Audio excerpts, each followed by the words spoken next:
Ens hem desplaçat fins a Palma, més concretament al barri de Sant Lloteria. Aquí un dels principals agents actius del barri és el Club d'Esplai Jovent, on més d'un centenar de joves presten el seu temps perquè els infants i els adolescents de la zona tinguin un espai on interactuar amb gent de la seva edat i practiquin activitats lúdiques i educatives. En condicions normals, aquesta plaça hauria d'estar plena de gent, pares, al·lots i monitors. Ara, però, la normativa anticovid ha fet botar pels aires tot el que hi havia establert i la paraula més repetida ha estat la de reinventar-se. Però la crisi sanitària originada pel coronavirus ha canviat el taulell de joc. Metodològicament hi ha hagut molt de canvis. Moltes activitats s'han hagut d'anul·lar completament, no se poden ni plantejar, altres activitats s'han hagut de transformar completament.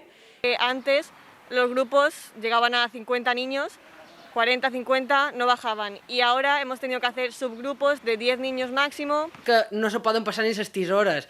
La part positiva és que, llevat que s'han rebut més sol·licituds d'ajuda per poder pagar el club, no s'hi han donat moltes baixes de nins respecte dels anys anteriors. Cap infant s'ha quedat sense esplai per no tenir dobbers a casa seva. Però sí que s'ha de dir que han detectat un augment molt considerable de sol·licitud d'ajudes. Així mateix, s'està intentant que activitats tan importants com els campaments d'estiu es duguin endavant. A veure, si d'aquest any estem fent reserves. Tant els nins com els pares tenen esperança i esperen que alguna cosa es pugui fer. Creo que será un poco más aburrido porque con el tema de que no nos podemos juntar y eso. Y espero que ahora, después de que se relaje, podamos seguir con la bici.